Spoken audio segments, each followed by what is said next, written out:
ஜனமா, முடியல ஜனமா. என் கண்ணு முன்னாடி ஒரு அயோக்கிய என் தங்கச்சி கழுத்துல தாலியை கட்டிட்டு கூட்டிட்டு போறான். என்னால தடுக்க முடியல ஜனமா.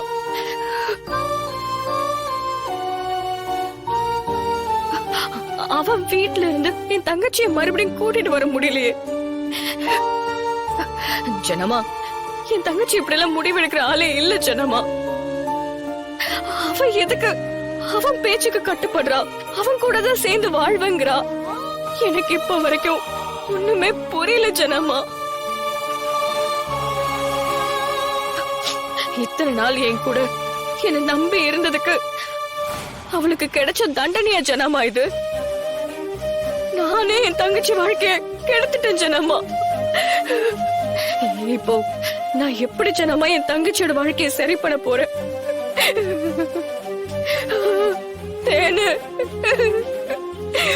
ஏன் தேனு இப்படி பண்ண? வாழ்க்கை இப்படி ஆயிடுச்சேடி. தமிழ், தமிழ் அழாத.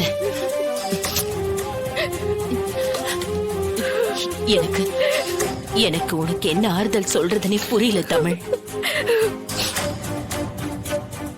என் வாழ்க்கையில இப்படி ஒரு குழப்பமான சிச்சுவேஷன் ரெண்டாவது தடவை நான் ஹேண்டில் பண்றேன். ஒண்ணு, எனக்கு பிறந்தவ எனக்கு துரோகம் பண்ணிட்டு ஒரு அயோக்கியம் கூட ஓடி போயிட்டா. நான் அன்னைக்கு என்ன செய்யறதுன்னே தெரியாம அப்படி குழம்பி போயிட்டேன். அதுக்கப்புறம் இன்னைக்குதான் நான் அப்படி இருக்கேன்.